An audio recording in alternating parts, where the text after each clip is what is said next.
Hello guys, how are you? कैसे हो आप लोग? आइए स्वागत करते हैं कैरियर प्लानर होम पे। मैं हूं ओम मिश्रा और आज आपको मैं बताने वाला हूं कि फैक्टोरियल जीरो की वैल्यू आखिर में एक क्यों होता है। बहुत बच्चों के मन में सवाल है कि सर फैक्टोरियल जीरो की वैल्यू आखिर में एक क्यों होता है, यानी जीरो है तो जीरो होना चाहिए लेकिन एक क्यों हो रहा है।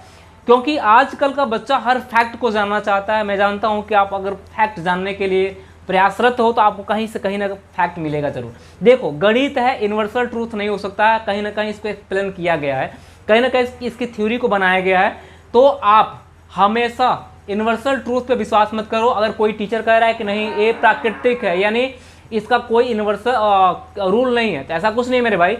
ये यूनिवर्सल ट्रूथ नहीं, इसका भी कहीं ना कहीं तोड़ है, यानी कि इसका कहीं ना कहीं थ्योरम दिया गया है। बहुत बच्चों के मन में कन्फ्यूजन है, लेकिन आज मैं कन्फ्यूजन दूर करने वाला हूं कि फैक्टोरियल जीरो की वैल्यू आखिर में एक होता क्यों है, कैसे होता है मैं आज आपको एक्सप्लेन करने वाला हूं। तो मैं बता दूं मेरे बच्चों कि फैक्टोरियल एन जो है इसका मान होता है N minus one, N minus two, dash कहाँ तक होता है, 1 तक होता है।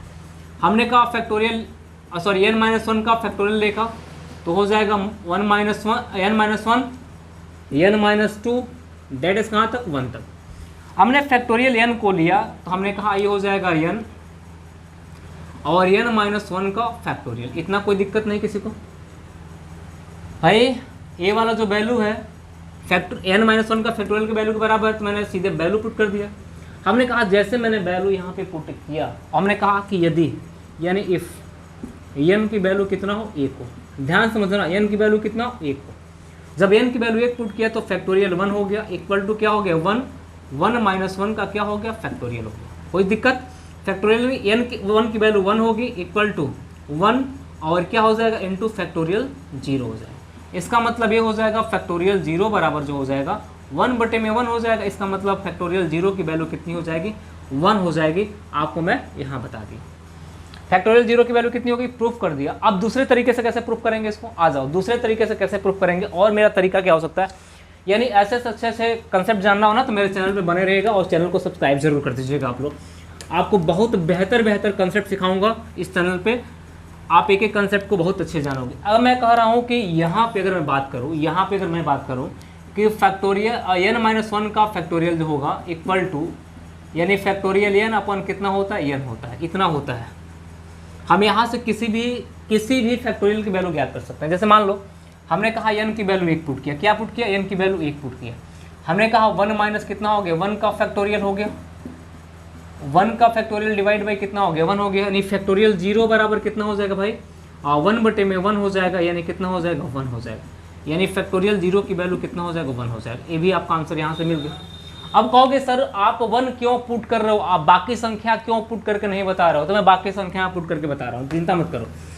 बाकी संख्याएं पुट करूंगा, अगर 1 पुट करूंगा तो फैक्टोरियल 0 की वैल्यू आएगी, 2 पुट करूंगा तो फैक्टोरियल 1 की वैल्यू आएगी, 3 पुट करेंगे तो फैक्टोरियल 2 की वैल्यू आएगी, 4 पुट करेंगे तो फैक्टोरियल 3 की वैल्यू आएगी, 5 पुट करेंगे तो फैक्टोरियल 4 की वैल्यू आएगी। हमने कहा यहाँ पे 2 पुट किया था, हमने कहा कि 2 माइनस कितना हो जाएगा, 1 का फैक्टोरियल हो जाएगा, इक्वल टू फैक्टोरियल 2 अपन कितना हो जाएगा, 2, यानी फैक्टोरियल 1 हो जाएगा 2 गुणे 1 अपन डिवाइड बाई कितना होगा, 2, यानी कह सकते हैं कि फैक्टोरियल 1 की वैल्यू 1 हो जाएगी। कितना हो जाएगा, फैक्टोरियल 1 की वैल्यू 1 हो जाएगी, फैक्टोरियल 0 की वैल्यू भी 1 हो जाएगी, कोई दिक्कत नहीं। आप कहोगे सर 3 पुट करके दिखा दो कि क्या फैक्टोरियल 2 की वैल्यू आ रही है क्या। तो मैंने 3 पुट कर दिया तो 3 माइनस कितना होगा, 3 माइनस 1 का फैक्टोरियल हो जाएगा, इक्वल टू 1 कितना हो जाएगा, फैक्टोरियल 3/में कितना होगा, 3। ए फैक्टोरियल 2 की वैल्यू क्या आ रही है क्या, तो 3 गुणे 2 गुणे कितना हो जाएगा, 1 डिवाइड बाई कितना होगा, 3, 1 कट जाएगा। फैक्टोरियल 2 की वैल्यू कितनी हो जाएगी भाई, फैक्टोरियल 2 की वैल्यू हो जाएगी 2 एकम 2, यानी बात समझ में आपको आ गई। यानी इसी फैक्ट से हम लोग क्या करेंगे, इसी फैक्ट से हम लोग फैक्टोरियल 0 की वैल्यू ज्ञात कर लेंगे कि फैक्टोरियल 0 की वैल्यू कितनी होती है। यानी मैं फिर से एक बार बता रहा हूँ, जब 1 पुट करोगे, यानी जब आप 1 पुट करोगे तो फैक्टोरियल 0 की वैल्यू आएगी, जब आप 2 पुट करोगे तो फैक्टोरियल 1 की वैल्यू आएगी, जब 3 पुट करोगे तो फैक्टोरियल 2 की वैल्यू आएगी, जब 4 पुट करोगे फैक्टोरियल किसकी वैल्यू आएगी भाई, 3 की वैल्यू आएगी, जब आप 15 पुट करोगे तो फैक्टोरियल 14 की वैल्यू आएगी, अगर आप 20 पुट करते हो तो फैक्टोरियल 19 की वैल्यू आती है। इसका मतलब ये है कि आप जितना पुट करोगे उसके एक संख्या पहले आएगी। फिर मैंने 1 रखा, 1 माइनस 1, फिर एक बार समझ लेना, इक्वल टू कितना हो जाएगा, फैक्टोरियल है ना 1/1 हो जाएगा, यानी फैक्टोरियल 0 की हो जाएगी भाई 1/1, यानी कह सकते हैं कि 0 फैक्टोरियल 0 की वैल्यू कितनी हो जाएगी 1। यानी मैंने आपके सामने प्रूफ करके रख दिया कि फैक्टोरियल 0 हमेशा क्या होता है 1 होता है। यानी अब आज के बाद ये मत कहना कि फैक्टोरियल 0 की वैल्यू आखिर में 1 कैसे होता है। अगर आप थोड़ा सा सेंसिटिव हो तो आप इस वीडियो को इतना फैलाओ कि हर बच्चा जाने कि फैक्टोरियल 0 की वैल्यू आखिर में 1 कैसे होता है, आखिर में 1 कैसे होता है आपको बताना पड़ेगा।